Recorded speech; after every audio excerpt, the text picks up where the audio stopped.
kicked out my pregnant cheating girlfriend posting from /r/offenchist. I was advised that writing here could also assist, so please excuse me if this is against the rules. A little bit about us. We're both in our 30s and just relocated to a new city across the nation, since I was given a lot higher paid job in an area with usually lower living expenses, as well as being a wonderful place to raise a kid. She is 7 months pregnant at the moment. I was initially shocked because we always use protection, or I pulled out, but after some thought I was ecstatic. It was the perfect time in our lives. For kids, I just finished the last payments on my flat, low-interest mortgages and first-time buyer benefits FTW, as well as being a strong contender for the job I currently have. In any case, she's been acting strangely aloof and guarded lately. I put it up to pregnancy hormones, but she appeared even more distant and silent than normal at breakfast, so I asked her what was wrong a few times until she shouted that she doesn't always have to answer me and walked away. Okay, whatever, I was late for work, so I went on my way. I received a message about lunchtime asking if I could leave the lab early since she needed to speak about something really important and didn't want to do it until I came home after a long day. So I wrapped up my job, cleared it with my supervisor, and drove home, picking up some subs for us on the way. To shorten a long tale short, she informed me that while I was working hell week at the lab, she met a man while out with some work buddies on a night out, and one thing led to another, and they ended up sleeping together. This went on for a week or two, ostensibly because I was constantly working and not spending enough time with her. I worked 14-hour days at the time and simply wanted to relax at home. She recounted how he lied about wearing a condom, claiming he was using very thin ones, and how he didn't realize what he was doing until she felt it. I can't express how upset I was when she told me, so I got up, tossed her sub in the garbage, and left the house to go for a drive to a friend's home to cool down. I arrived home the following morning and asked that we schedule an appointment for a prenatal paternity test, which she was first opposed to but later agreed to. I made an appointment for the following week that morning and remained with my friend till the end of the day. I took the afternoon off work and drove us there in quiet, save from her sobbing and apologizing, completed the surgery, left her off, and went back to my friends till results day. We received the results today, and guess what? I drove us home and ordered she get out and start packing, because I wanted her gone before I came back from work picking up my things from my friends. She was hysterical, telling me that I couldn't just leave her alone and homeless while she was so close to the due date and so far away from home, and that she loved me and wanted me to raise this child with her because it's the only way it'll have a decent life. She's an arts graduate and was working a minimum wage job before the move/pregnancy. I never made it to work. Instead, I drove into a field, called my employer, and he told me to take as much time as I needed, and he'd have a PhD student cover my job. I sat in the back seat for hours, sobbing, while everything fell apart around me. I just put my life in order, and everything was steady and ready for the kid. We even completed the design of the baby's room. When I turned on my phone again, I noticed that I had numerous missed calls and voicemails, some from her family, and a few from my friend begging me to come to his as soon as possible.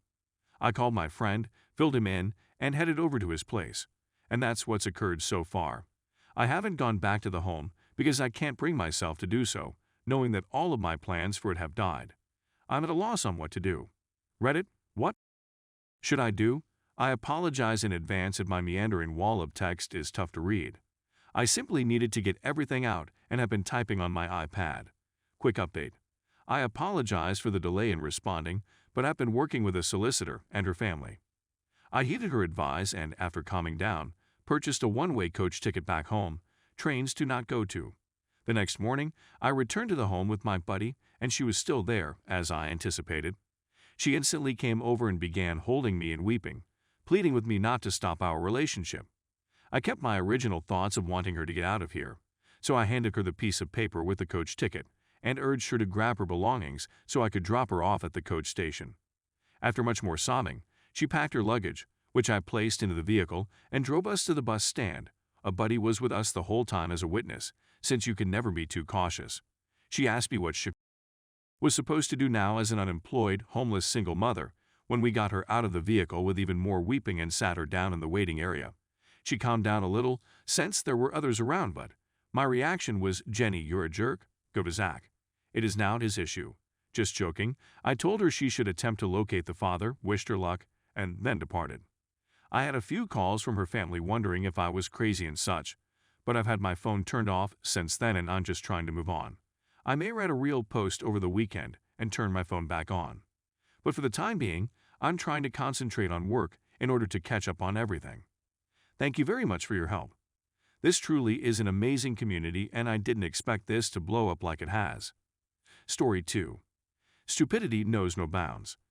This is one of the many instances of infidelity I've heard throughout the course of my career.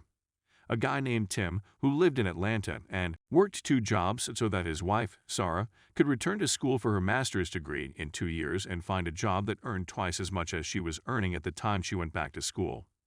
The conclusion of my senior year of high school neared, and I was assigned to a class group project that required the group to meet at a member's house. The group shrunk from 8 to 6, and then to 2, consisting of her and a young gentleman. Because of what was going on between the young couple and Tim's wife, the members were not comfortable hosting a party at their home, it was discovered. Well, it turns out that the young man had an affair with the girlfriend of one of the official members. The 2 of them got into a fight, and he called the other man and said he could have that anytime he wanted. The girlfriend had had enough and went to Tim's home early the next morning, about 7:00 a.m., and knocked on the door to express her displeasure. When Tim answered, she said that she was a former student of his wife's, and that she wanted to talk with him and Sarah about the situation in their class.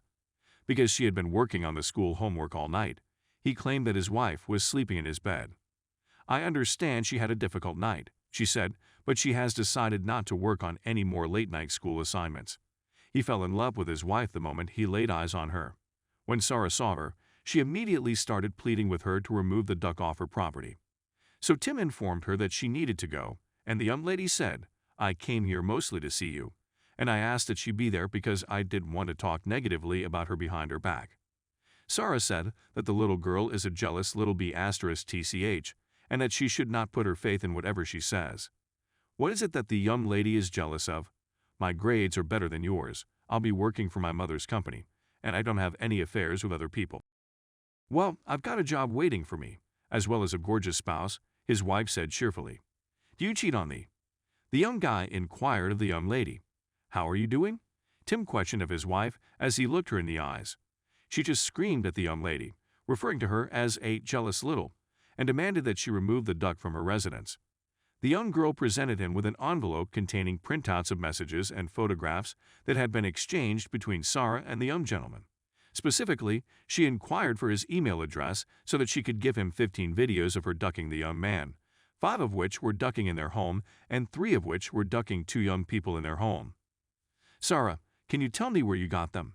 He had been selling such DVDs since the previous school year, according to her, and she was ducking on him because of it. Tim told me, man, that had said that she would be able to explain herself. Man, I was. Laughing so hard that the young lady pulled away and stared at me as if I was nuts, he said. He inquired of the little girl about the possibility of purchasing her breakfast, and she responded that he may tell him anytime he wished. He walked away from Sarah, who was shouting and waving her arms, so she could explain. He was in the way of her progress. Call her mother and give her the tapes, as well as directions on how to get her daughter out of his house, so she can take care of herself. His mother-in-law picked up the phone and answered it. Sarah was taken to the hospital after attempting to commit suicide. He expressed his dissatisfaction with her and said that he intends to file for divorce.